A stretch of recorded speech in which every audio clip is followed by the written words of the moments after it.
الحمدللہ رب العالمین والصلاة والسلام علی سید المرسلین اما بعد فاعوذ باللہ من الشیطان الرجیم بسم اللہ الرحمن الرحیم۔ روحانی وظائف چینل کی جانب سے تمام معزز ناظرین کو السلام علیکم۔ روحانی وظائف لایا آپ کے لیے ماہ رمضان المبارک کی 25 تاریخ کا بہت ہی خاص وظیفہ۔ 25واں روزہ آ چکا ہے اور ماہ رمضان المبارک کے 4 یا 5 روزے صرف رہ چکے ہیں۔ اللہ پاک سے جو مانگنا ہے ہاتھوں کو بلند کیجئے، اپنے چہرے سے بھی بلند کیجئے اور اپنی انگلیوں کو سیدھا کر لیجئے اور رب تعالیٰ سے مانگ لیجئے۔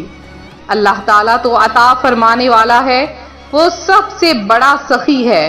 وہ اپنے بندوں کو ایسے عطا فرماتا ہے کہ بندے کی جھولیاں بھر جاتی ہیں، اس کی خواہشات پوری ہو جاتی ہیں۔ اور اس کے ساتھ حضرت سیدنا عبداللہ ابن عباس رضی اللہ تعالی عنہما فرماتے ہیں، پیارے آقا صلی اللہ علیہ وآلہ وسلم لوگوں میں سب سے بڑے سخی تھے، اور رمضان شریف میں آپ صلی اللہ علیہ وآلہ وسلم خصوصاً بہت زیادہ سخاوت فرماتے۔ جبریل امین علیہ السلام رمضان المبارک کی ہر رات زیادہ سخاوت فرماتے۔ جبریل امین علیہ السلام رمضان المبارک کی ہر رات میں ملاقات کے لیے حاضر ہوتے اور رسول کریم رؤوف الرحیم علیہ افضل الصلاۃ والتسلیم ان کے ساتھ قرآن عظیم کا ورد فرماتے اور دور فرماتے۔ جب بھی حضرت جبرائیل امین آپ صلی اللہ علیہ وآلہ وسلم کی خدمت میں آتے تو آپ صلی اللہ علیہ وآلہ وسلم تیز چلنے والی ہوا سے بھی زیادہ خیر یعنی بھلائی کے معاملے میں سخاوت فرماتے۔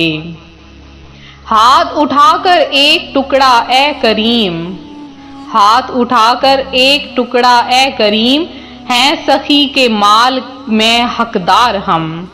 حضرت سیدنا ابراہیم نخعی فرماتے ہیں، ماہ رمضان میں ایک دن کا روزہ رکھنا 1000 دن کے روزوں سے افضل ہے۔ اب 30 روزوں کا اندازہ آپ خود لگا لیجئے کہ کتنی فضیلتوں اور برکتوں والا یہ مہینہ ہے، اور یہ 30 دن ہیں کہ ایک دن کے روزے رکھنے کی یہ فضیلت ہے کہ 1000 دن کے روزوں سے بھی افضل قرار دیا گیا۔ اور ماہ رمضان میں ایک مرتبہ تسبیح یعنی سبحان اللہ کہنا اس ماہ کے علاوہ 1000 مرتبہ تسبیح کرنے یعنی سبحان اللہ کہنے سے افضل ہے۔ اور ماہ رمضان میں ایک رکعت پڑھنا غیر رمضان کی 1000 رکعتوں سے افضل ہے۔ تو ماہ رمضان المبارک کی یہ طاق راتیں ہیں، جیسے کہ آپ نے اب 27ویں رمضان آ جائے گی اور 27ویں رمضان شب قدر متوقع ہے۔ زیادہ تر علماء کرام کا یہی قول ہے کہ 27واں روزہ 27ویں جو شب ہے وہی شب قدر کہلاتی ہے۔ تو اس رات میں اللہ پاک اپنے خاص اپنے بندوں پر تجلی فرماتا ہے اور فرماتا ہے کہ ہے کوئی بندہ مجھ سے مانگنے والا۔ تو یہ ایسی رات ہے جو کہ 1000 راتوں سے بہتر ہے۔ 1000 راتیں بھی آ جائیں لیکن اس رات جتنی رات افضل نہیں ہو سکتی۔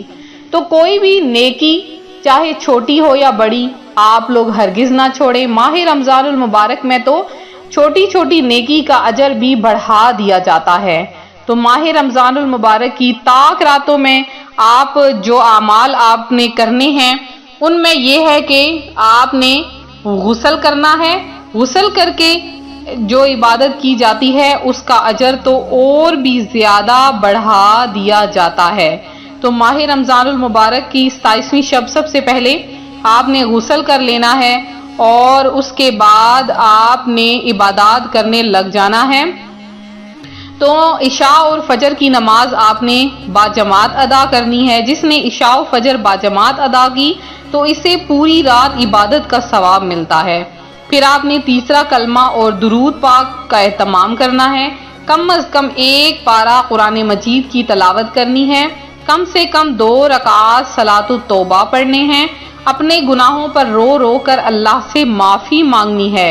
تو شب قدر کی برکات اور 1000 مہینوں کی عبادات کا ثواب آپ انشاءاللہ عز و جل پا لیں گے۔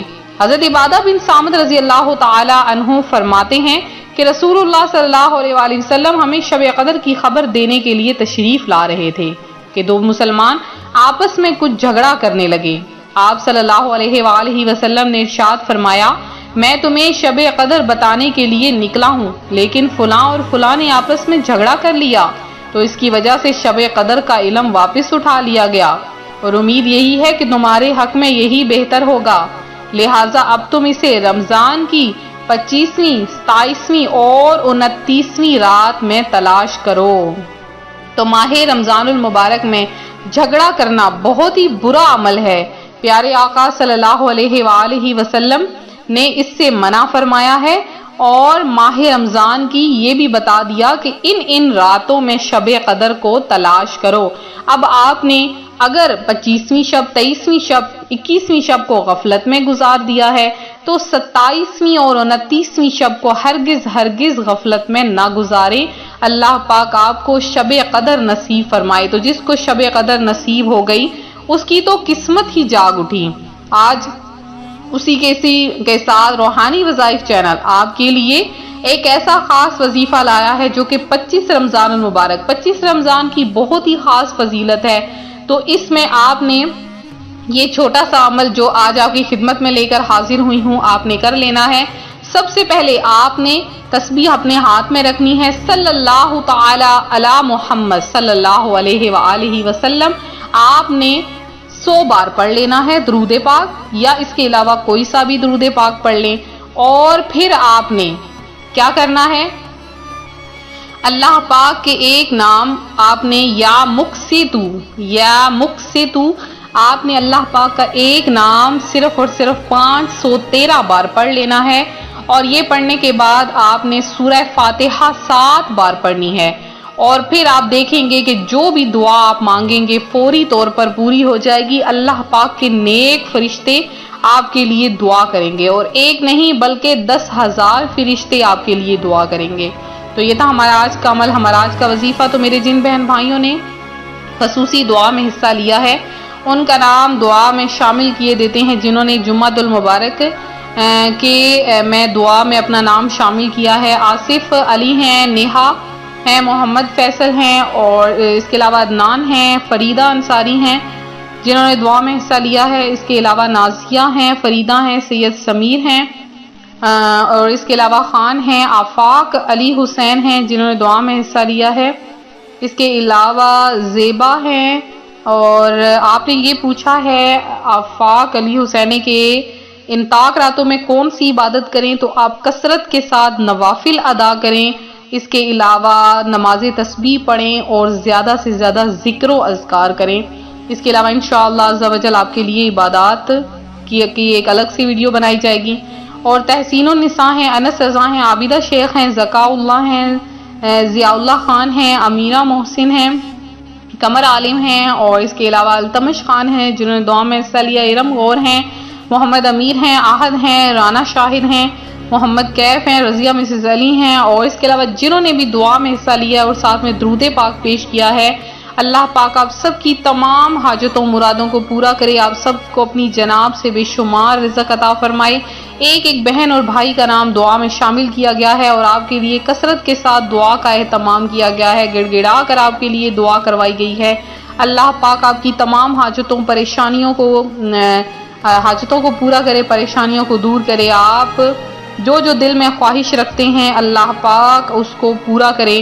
آپ کو اگر اپنی تعلیم کا مسئلہ ہے اللہ پاک آپ کو بہترین تعلیم عطا فرمائے، اچھے نمبروں سے آپ پاس ہوں۔ اس کے علاوہ اولاد کا مسئلہ ہے تو اللہ پاک آپ کو صاحب اولاد کر دے، آپ کو صاحب الرزق عطا کر دے، اور اس کے علاوہ آپ مدینہ طیبہ جانا چاہتے ہیں، حج و عمرہ کرنا چاہتے ہیں، اللہ پاک آپ کی یہ حاجت بھی پوری کر دے۔ تو ملتے ہیں اپنے اگلے وظیفے کے ساتھ، دعاؤں میں یاد رکھیں، اپنا خیال رکھیں، فی امان اللہ۔